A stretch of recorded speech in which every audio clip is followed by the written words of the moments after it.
there's a formula to it. A very simple formula. Everybody's a suspect. It's a statement on modern society. Ooh, ain't modern society awful? They're coming to get you, Barbara. Welcome back to the Cabin Night Podcast. I'm Jake. I'm James. I forgot what order we went in then. I'm Rob. And today we're going to be picking up on a kind of a final bit to a previous episode. And we're going to review Ghost's most recent effort called Impera. In the previous episode we discussed all of Ghost's previous albums and ranked them, and also created we picked songs that were our favourite from those episodes. Words. Good. Words. I've been drinking. Me? Drinking in. We did not drink on the cabinet pot. It's a slander. But before we get into whatever the hell I just said, we'd like to invite you to grab a drink, make yourselves comfortable, and enjoy the discussion. So, Impera, it garnered initial negative reviews from yourself, didn't it? From me, yeah. Yeah, from you. The wider audience in general absolutely love it. Oh, it went down a storm with the critics and It's everyone a lot else, of people saying it's certainly one of the best albums to come out this year, but if not, a lot of people saying it's Ghost's best. Rob? I realise I'm going to go against everything I said in the last podcast we did on Ghost, because I said that Prequel was too far removed from the original Ghost sound, and this is still... It's more down that path. It's more down that path. I don't know whether it's... I don't know what it is. I don't know whether I've matured I'm old, I know. Rob, I said you definitely have fucking matured. You've aged. I've aged. Yeah, there's a difference. And I've took it as a more of an album. Forget the Ghost history as such and listen to it as an album. And I do like this one. I do prefer it to Prequel. Yeah, I really enjoyed it. And then obviously I think seeing some of the songs live helped with that one, which is what you said last time about you've seen every Papa. I've seen this one live. Not to rub that in at all. That's definitely not the purpose. But seeing stuff live a lot of the time, it's what we said. To be fair, yeah, you are right. Seeing something live can completely change. Because we said the exact same about Ghost with Mary on a Cross. It was one when it was released on that 7 inches of Satanic Panic that neither of us were particularly fussed about. But it's certainly, for me, as good as, maybe even better than Kiss the Go-Go. Yeah, I much preferred Kiss the Go-Go originally. Yeah, I think now I do prefer Mary on a Cross. I think, to be fair, out of the two, I would listen to Mary on a Cross more than I would listen to Kiss the Go-Go. Kiss the Go-Go is well kind of, hey, this is quite a fun and stupid song, whereas Mary on a Cross is kind of, oh no, that fits quite nicely into the Ghost. Yeah, it's much more serious, especially with the lyric, I will tickle you eternally. Internally. No, it's just what we sing when boys are around, so it's not, I will tickle you eternally. So the first single to be released was Hunter's Moon. Technically, yeah. Which, again, it was just another one of them that when Rat's single came out, just listened to it on repeat, and I don't recall any other band or song I've ever done that. Just listened to a song on repeat. I think, because that came out, because it was part of Halloween Kills, wasn't it? Mm-hmm. Yes. So that came out about October last year. It's October 21. And by the time we got to my Spotify Wrapped, it was my most listened to song of the year, and it only came out That 3 is months. just a perfect Ghost song. Yeah. It was amazing. Hunter's Moon It's got the brilliant. spooky element to it. It's got the fact that it's got a relatively big chorus, a good sing-along.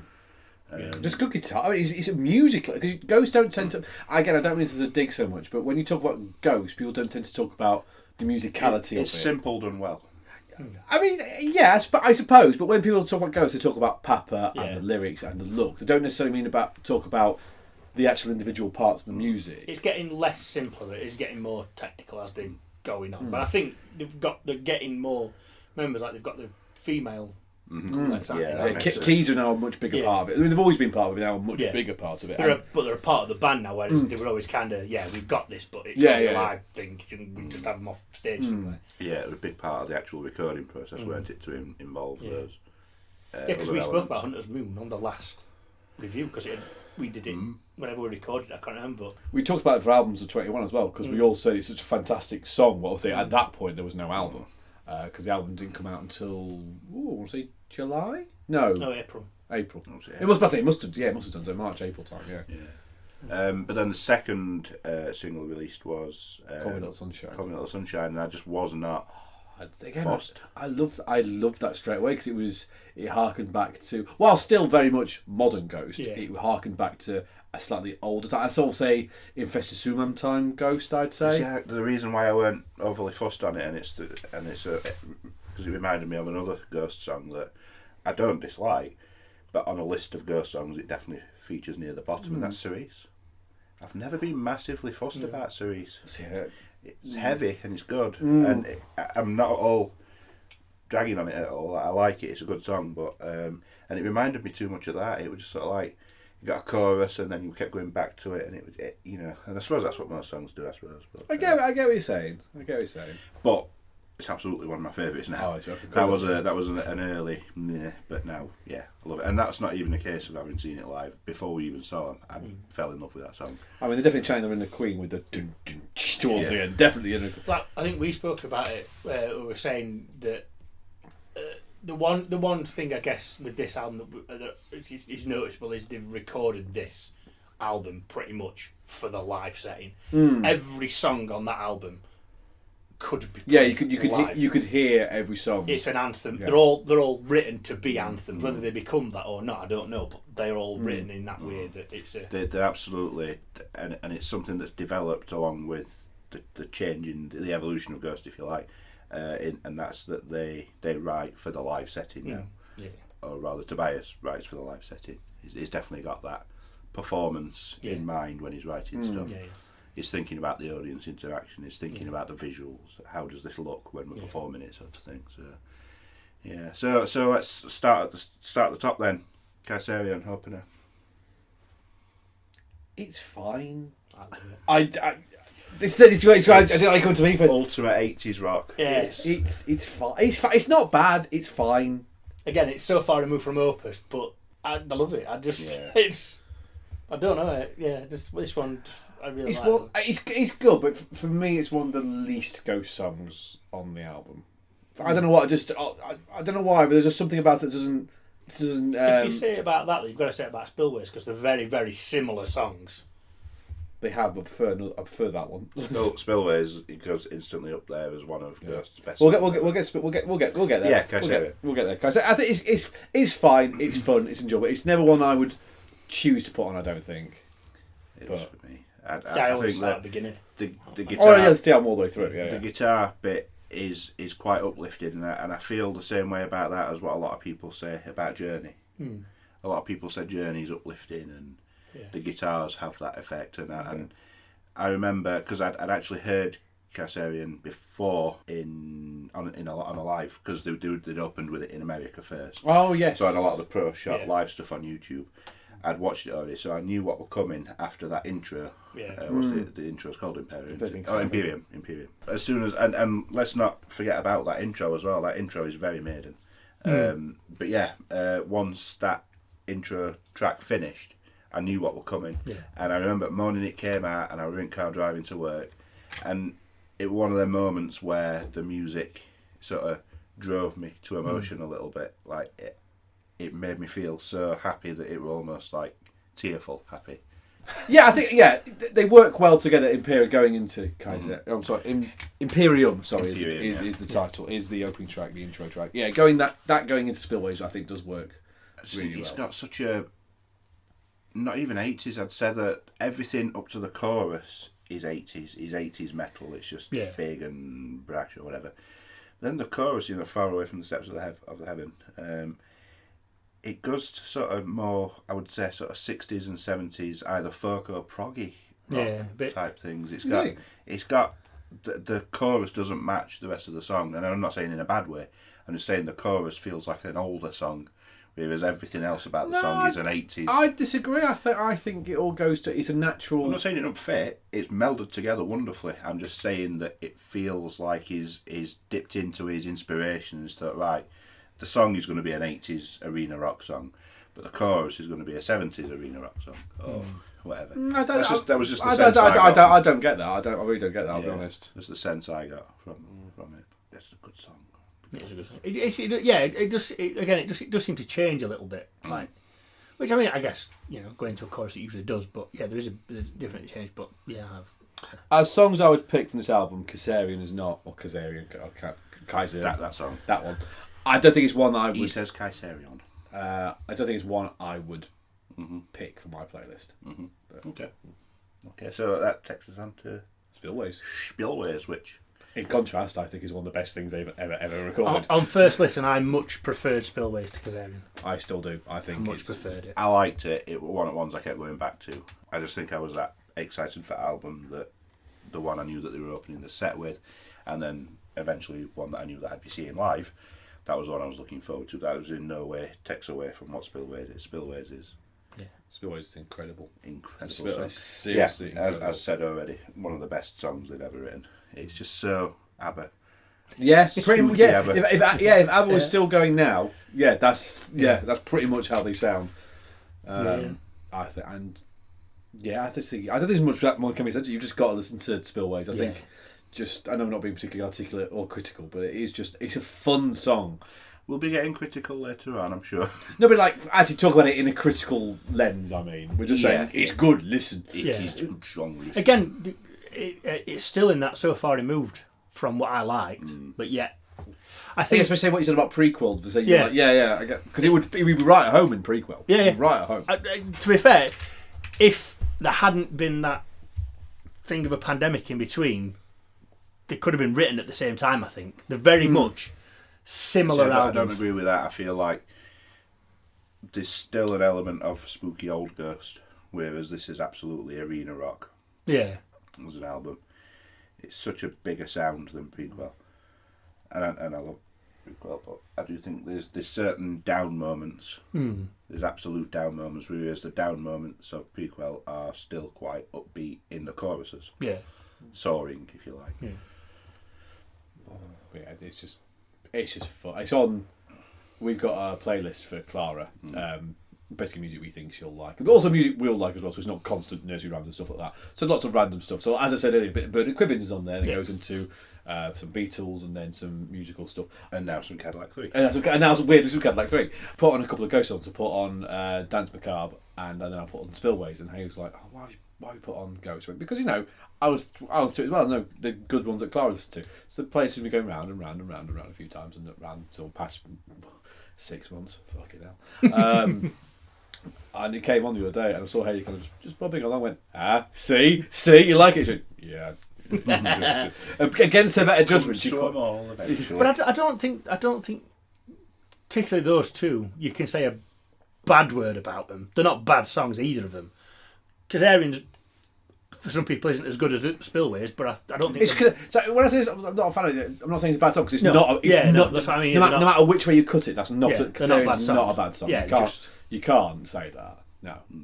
I agree, just going back to the album on the whole, it took me a good few listens to properly appreciate it. You had to chew it, didn't you? It was a good, what we call chew it, but you had a really good analogy for it, and I really, really, really liked it. It was just about being a thick, really rich chocolate cake. And I think that's it's good, but you can't have too much of it. You can't listen to it too many times. And as good as this album is, and I think something we'll cover in a later episode, albums of the year, it features on mine, but I stand by that. It's not one that I listened to constantly after its release. I listened to it religiously for maybe a month, but that's short by my obsessions. By my obsessions, that's short. I've almost stopped listening to it regularly. Yeah, I have. And it's the same reason. Only because there's more albums I've got to go, fucking need to listen to these albums. It's the same reason why I won't listen to Queen so much these days, because although they are one of my all-time favourites, it's like, if I listen to this anymore, I'll get bored. Yeah, I get what you're saying. I get that. I'm wondering if that's what happened to me with Ghost. I wonder if I'd hammered the first two that much, that I were expecting more of that. It was slightly different, and I went, I'm kind of bored of this now. Okay, there's logic to be had there, I think. So track number 3 is Call Me Little Sunshine. Now, this is a real harken back to the early Ghost. Still with a very modern little. You can hear. I think this is bar another song which we'll get to when we get there. This is a real kind of not quite opus, but if the best way I can describe it, if a new band had listened to Opus and gone, oh, we want to sound like that, they'd play a song like Call Me Little Sunshine.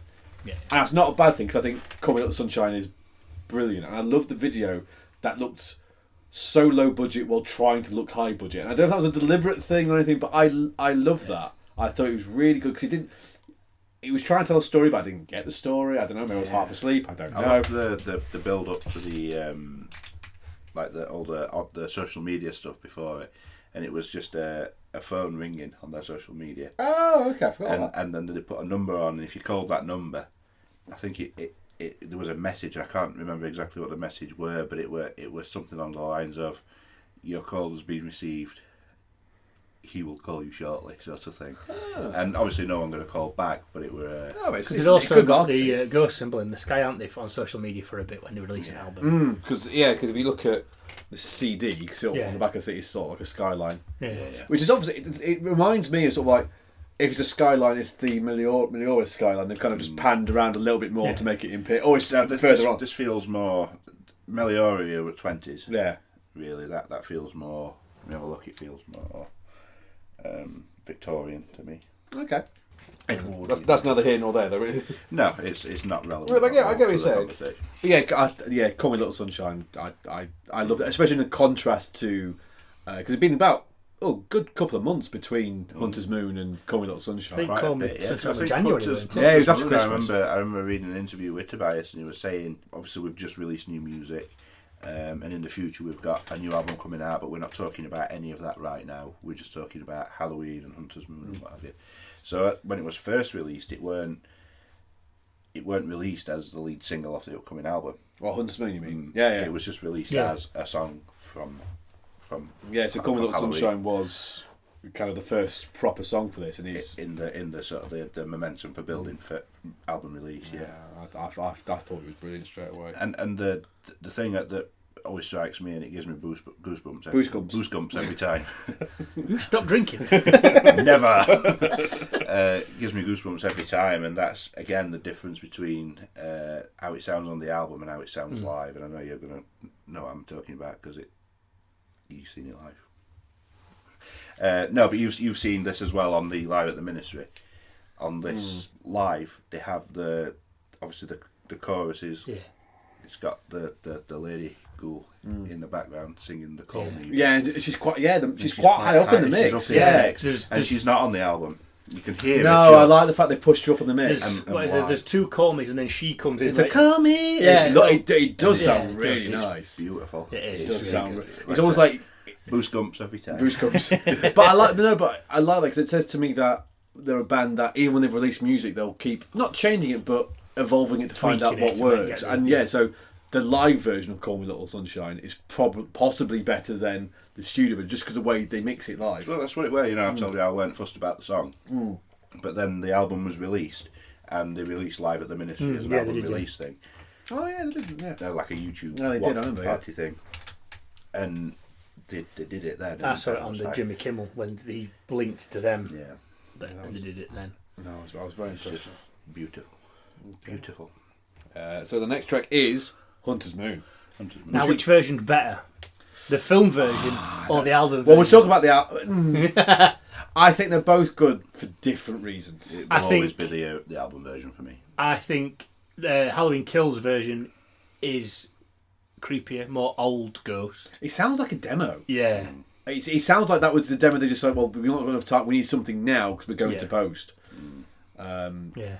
But again, like Ghost built it up and it's only on credits. It's not. Really... Yeah, but a lot of film, especially like 80s horror, the song was only over the credits in the end. Like what was that one from one of the Nightmare on Elm Streets? Dream Warriors.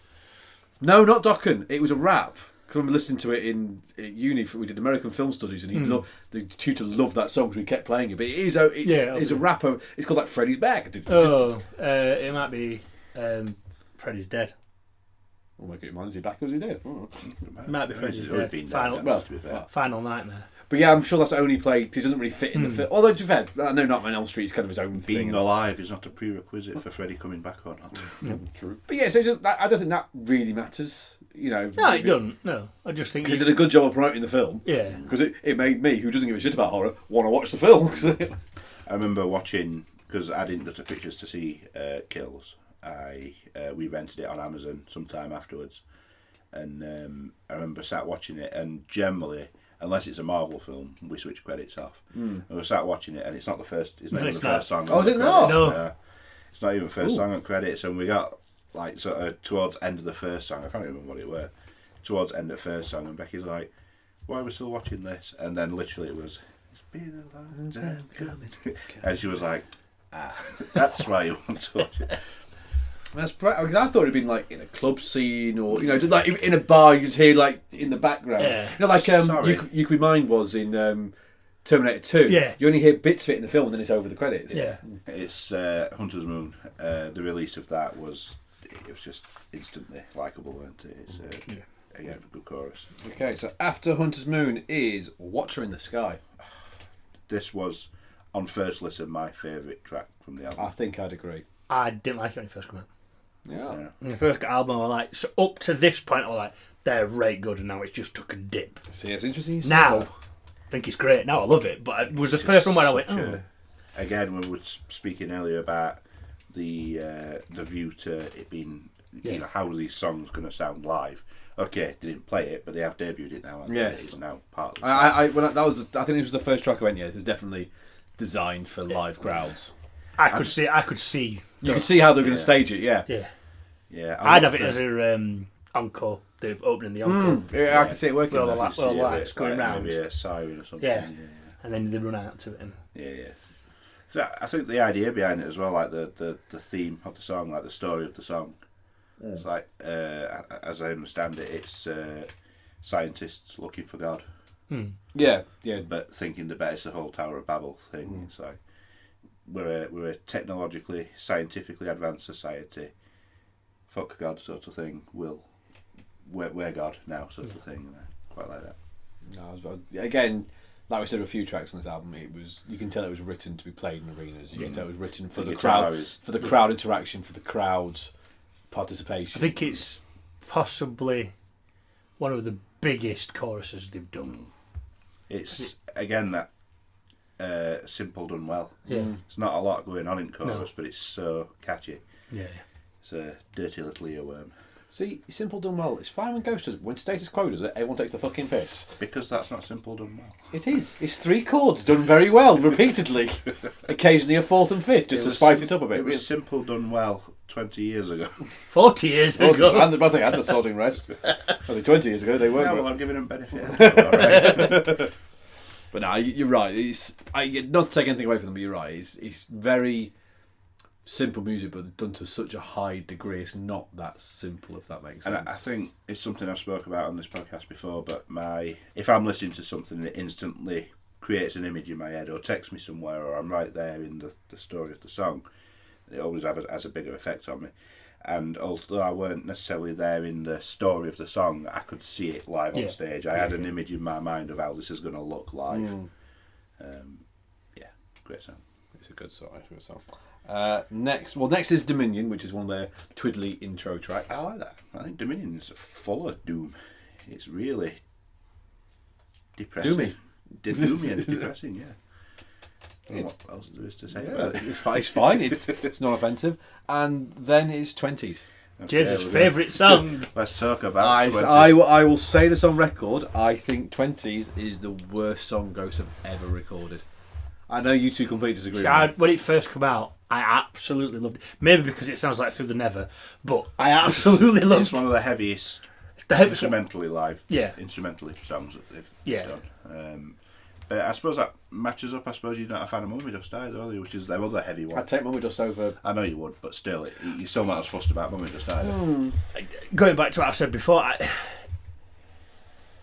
it's nothing like they've ever done before. It's completely different from Opus. It just, to me, 20 just seems like a parody song, but like a not knowing parody song. Like they don't. Yeah. You're not trying to be a parody, but they are. Yeah. He just doesn't work for me. Like Steel Panther, not realising that they were taking. Yeah, don't realise it's the joke. Yeah, it's serious. I know the point they were trying to go for is, we're 20s now, and they're trying to be a bit over the top because that's what people are and things like that. But it just came across as very try-hardy, and it came across as, even musically, I think it's a bit kind of It's just, I don't know. It doesn't work on any level for me. 20s. I tried so hard for 20. And also it kind of marks a shift for me in the album, because after to me the album could have happily stopped after Watching the Sky, and I'd have been happy. I'm not saying that there are some bad. So I think 20s and then the next song, which we'll talk to when we get there, I think it really kind of puts a dour note on the second half of the album for me. Interesting. Just back to 20s. I think I probably agree with you that it's not at all one of their best. There's the majority of the catalogue. Is it the worst in my opinion? I don't think so, but it's interesting you say it don't work for you on any level, because for me, I don't like the chorus. I don't like the rolling about in Moolah, grabbing by the hoo-ha. All this. That's what I mean. It's silly. Yeah. But the choruses are very fitting with the theming of the album. The whole, we've created an empire sort of thing. So our number one, your number two, we've got a lot of God's work to do. It's being arseholes, being utter arseholes, but hiding behind that. It just seems like hiding behind God. I'm not saying that their analogies and their imagery hasn't been really subtle. I'm not saying it has been. This just seems too on the nose. It seems too. The chorus, I would agree. I completely agree with you. I just. I mean, again, it's one of them. If another band had released it, might have liked it a bit more. Maybe I'll just hold Ghost at such a high standard. If another band had released it, I might go, that's fine. I think it for me, it's the only song that doesn't fit on this album, really, for me. If they did an album of songs that were more in keeping with that style of music, I don't think I'd mind it as much. Okay. I think because they're all quite anthemic. Quite singy, whereas it's not a sing-along. It's not a sing-along. They all are sing-alongs. Every single one of them. I could be part of it, to be fair, yeah. And that just comes in. I think if it had have opened the album, or ended the album, I could have probably skipped it. Yeah. But I think but I see what you mean. That it's almost like that. You get bands like Slipknot, for example. And you know that their opening track, okay, maybe not on the most recent album, but you know that their opening track is going to be something different to the rest of the album. There's certain things people come to expect from certain bands because, this is their song. Trivium, for the first 4 albums, always finished with a really long... Yeah, so an epic, Maybe not even on the first 2, actually.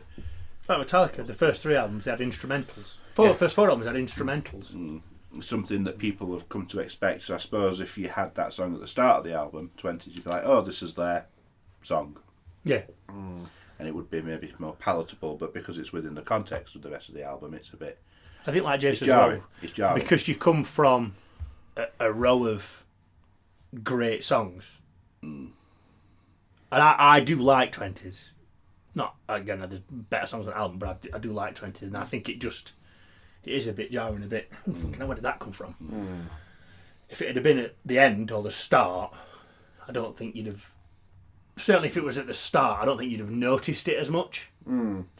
If it were, what is it? Imperium. As the intro, Imperium. Yeah, that into 20s, and then carry on with the rest of them. I don't think it would have been as bad. Interesting. Yeah, might have to put that on play and see if it works. See if it works that way. Yeah, that's interesting. I can't, although I see your point, I'm not telling you that you're wrong. I can't. But you're wrong. No, not at all. I'm just saying, purely in my opinion, I can't agree that it's like try-hardy or bad in that sense. I don't know, it's just, it feels, I just don't see it the way you see it. Okay. And that feels... I mean, that makes you wrong, but that's just me. Well, there's 2 people here that like the song and one that don't. Whose cabin is it? Who's got a condom with Papa on it up there? I'm pretty sure I gave you that.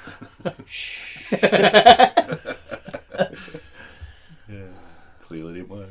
Okay, so what's the next song? The next song is Darkness at the Heart of My Love. I love this song. Again, I hated it when it came out. First heard it, I hated it. I love it. It went to... It had gone into prequel. I was like, this is just... No. And then I think I spoke to you about it, and I thought... thinking about it in a live set, and I can see why. I can see why it will work. But when it first came out, I did not like it. I do now. Again, I think I agree with James. 20s is the worst song certainly on this album. I think this is up there as one of my favourites on this album. And I get what you're saying as a reason why. I've not said anything yet. No, but I know what you're going to say. So please say it so we can say his bit. I like Darkness Heart Mother, but I think when I first listened to it, it was I didn't hate it, but it was the song I was most disappointed by. Simply because when it starts, I think, oh, it's an old school Ghost song. They've snuck in an Opus song. Yeah. Old Jefferson Airplane by. Yeah, and I was like, oh, I really like it. And then the chorus kicks in, and it's a stereotypical 80s big ballad. Yeah. And I was just kind of like, oh, that's not what I want. You blue balled me. Yeah. I thought you were going to play something completely. And in isolation, the song, it's not even fine. It is good in isolation. But for me personally, this is completely personal. I thought it was going to be something else, and that's why I'm ever slightly disappointed with it. It's still a good song. It's one I still would choose to listen to from this album. I get how it's like misleading, I suppose, at first, because that chorus, the chorus throughout, the verses throughout. Yeah, the intro into that first verse. Yeah, really. You know what? They give me like I've said Jefferson Airplane already, but like Satanic Panic music, folk, sort of like folky pop that was released around that time. That was very drug induced, and it was very representative of the vices and fears that were in society at that time. Satan and devil worship being a big one. It really captures that for me. It's really old. Like when I say old school, I don't mean Opus. I mean actual 70s. Yeah. So but for me that's best of both worlds, because you've got the ghost bit at the start, which is really cool, and then you've got the modern ghost bit at the end, which is really it's like a combination of the two. It is a good song. I think for me, it's just that it wasn't what I originally thought it was going to be. It's still a good song. It's still good Ghost. It's not what I wouldn't say it's god tier Ghost, but it's still pretty good. I definitely think the second half of the album is weaker than the first half. Yes. And again, I don't think it's other than 20s. I don't think it's drastically weaker. I just think they've front loaded it. I would argue they have as well. They've definitely front loaded it. So that then takes us on to Griftwood. I love Griftwood. It's one of my favourite songs off this album. I'll be honest, out of the entire album, it's the one I have to really think about to call to mind. It's kind of a non-offensive kind of it's here. See, I think that one is possibly the most ghost-like song on the album, because it's the one that's got, I think, much more lyrical content that would bring an older ghost. Yeah, it definitely harkens back to that, I'd say. Yeah, I'd agree. Yeah, no, for me, I don't understand. It's all a reference to Mike Pence, isn't it? If I read correctly. I don't know. I'll have a quick look at the lyrics if it even mentions about him wanting to be a man of the people and a beacon to hope and all that sort of thing. I mean, yeah, having a quick look at the lyrics, I can see that. Do you want to play with the sire? Now, you want a view from the spire? Do you want a seat by the pyre and never ever suffer again? Yeah, I just love the bit where he goes, "Are you righteous?" Yes. Yeah, that's very old. That's very old school Ghost. That. For me, that one is the most. Again, I use air quotes. Ghost song, old Ghost. On the album. I'd say sort of it would sandwich between him. It would sandwich between. No, I'd say more Meliora and Infested Suman. Yeah, between those two. 2 and 3. Yeah. As a start to what became. Yeah. I see that. Any more to say on Griftwood? Are we all?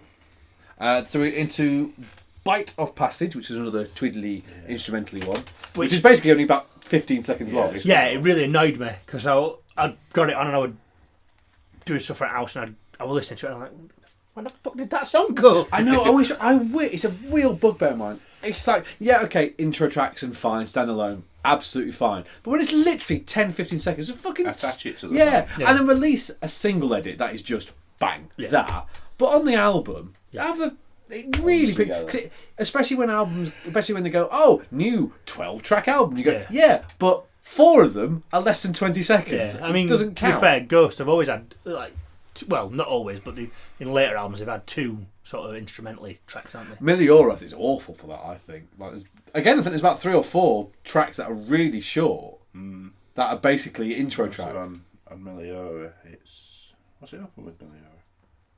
Oh, Pinnacle, isn't it? no, it's Spirit. Spirit, yeah. Good song. It was, Then Pinnacle, then Cerise. Yeah, it's a good 3 punch that. yeah, but I think they've got what's on there. They've got Devil Church, Is it Spuxonat, yeah. See, I forgot because I don't even register. So I've got them on my iPod because I still use a proper old school iPod sometimes. Well, it's not being destroyed by hand. So I've been destroyed by hand sweat. Hand sweat. But but as it's 15 seconds. It's there. It's fine. It is fine. 15 seconds. And then that goes into Respite of the Spitalfields. This is one it's a weird one for me because when I heard about it, I was really excited for it, and then when I heard it, I think the chorus was a bit repetitive. I wasn't. But having listened to it more, and at the end of once the singing's done, they do that thing which I absolutely love, whether it's within a single song or whether it's essentially what you would call in the musical theatre world a reprise, and you can hear Imperium. Yeah, you can hear all the bits. Yeah. It goes back to the start. It's the finale, isn't it? So all the elements coming back. Something that Ghosts have always done well. So I would say that I'm not as fussed about the song, except the last minute when it's just instrumental and it's sort of wrapping everything up, and it's like a harking back to the start of the album. And I'm really not keen on it. I like it. I think it's. But I've liked some of my favourite Ghost tracks have been their final tracks. So one of my favourite was Life Eternal from Prequel, which not a lot of people like, but I think Life Eternal is brilliant. Deus in Absentia on Meliora. It's amazing. Incredible. That orchestral bit at the Deus end. in Absentia on Meliora. Absolution from the end of Infesta Sumam and Genesis. I know it's a completely different field, to be fair to the others, but Absolution's Meliora. Is it? Yeah. I thought Absolution was. No, Absolution is just before Deus in Absentia. So what's the last track on? Monstrous Clock. Oh, even fucking better then. And that's one of your favourites. Even fucking better. Your point stands. Yeah, I know. I'm very excited. It's not the song you thought, but you were still right. Oh yeah, Absolution to Deus Extension. Brilliant. So. Oh, sorry, different album. But yeah. No, but it again makes reference to the last song on the album. So. Yeah. But yeah, so are we picking some songs then? What? So are we picking one? I'll pick one each to put on. Yeah. I'll pick one each. 20s for James, okay. 20s for me. The entire playlist is just 20s. I'm going to go with 20s. All right. And when Disturbed released their new album, I'm going to go with 20s. And Slipknot 20s. When we do that review again. I don't know if I'd ever want to. I mean, I love both those bands, but I don't think I ever want to hear David Draymond cover Ghost. I love him. I love that, but I'd rather hear Ghost cover Disturbed than Disturbed cover Ghost. Yeah. I can't say it's one of the best songs I've ever recorded, no, but I can't. Spillways. Okay. I'm gonna go with Griffwood. Oh, that leaves me with the really, really nasty decision You of have. going Watchers or Kaiserian. Oh, okay. What were you thinking? Hunter's Moon. We've all said how good Hunter's Moon is, and no one's picked that. But off the album, though, it was a great single. But it's on the album. But I'm going to go with Kaiserian. Okay, so Kaiserian, Spillways, and Griffwood. Okay. Nice. Interesting. So. Now we're on to something. Now we're on to the meat and bones of this. So, can anyone remember what order we it was agreed on? Opus into Prequel, into Sumam, into Meliora. Because you didn't like it, Jake, did you? I did, because that was my order. Because you didn't like Meliora being at the bottom. So, Opus remains at the top. It's not knocked Opus off the top spot. Nope, definitely not. Excellent. And it's not, what was second? Prequel. No. It's for me, it's better than Prequel. No, it's not better than Prequel. I can't say it's got the worst. I said this to you the other day, actually. Yeah, you did, yeah. I can't say it's got the worst song on it and then put it up. It's because I can listen to Prequel all the way through happily. I can listen to Opus all the way through happily, not skipping a single track. So I can't put that above those two albums. for that reason. Yeah. If 20s wasn't on the album, I think yes, it would be joint second. Yeah. If not, maybe marginally higher than Prequel if I take my emotional attachment out of it. But I can't put it higher than Prequel. It would for me. For me, and you know what? That's a fucking sound argument. That it's put that point so well. Yeah, I can't for me, it sits slap bang in the middle because it is. As an album on the whole, it is better constructed than Infesta Sumam and Meliora. And a lot of time's gone into it. Well, haven't we all had time? But yeah, well, no, this album was pretty much good to go, wasn't it? A lot of it was, yeah. So for me, it goes slap bang. But it sits closer to prequel than it does Infested Suman, if you're sort of spacing them out, as it were. So it's better than Infested Suman, though. Oh yeah. Yeah. I'm glad you think that. Yeah. Well, this has turned out to be far more gentlemanly than expected. But I can't argue with that. I'd be happy with it. Can I just? He's throwing a spanner. He's got a spanner. Can I throw a spanner in? Go on. God, he's got a spanner. My order's changed. I'm siding with Jake. Infested Suman's at bottom.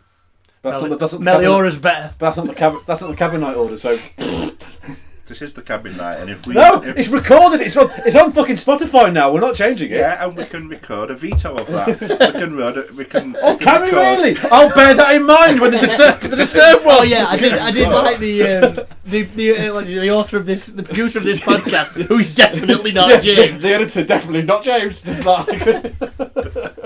Yeah, I've listened to Meliora a lot more recently, and I do prefer it now. Well, it's too late now. We're going with the original. The whole point is we're slotting us into the old one. We can, So it does Impera, Meliora, and then Infested Suman. Cool, I like that.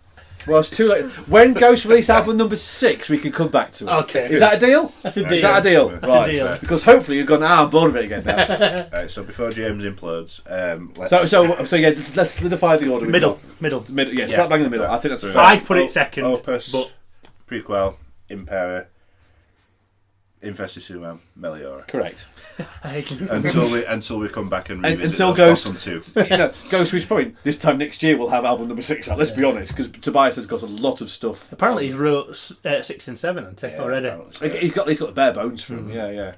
Yeah, he's got the plan of what it's going to be. Well, I think for me, I can I imagine from sort of Meliora time, he's got a plan of where Ghosts are going, because obviously that's when a lot of the original band left. It became Tobias's band rather than everyone's band. But yeah, I'm happy with that. I think Fair enough. We'll wrap this one up. Yeah, there's nothing more to say other than we've been great. We've been Cabin Night, and good night.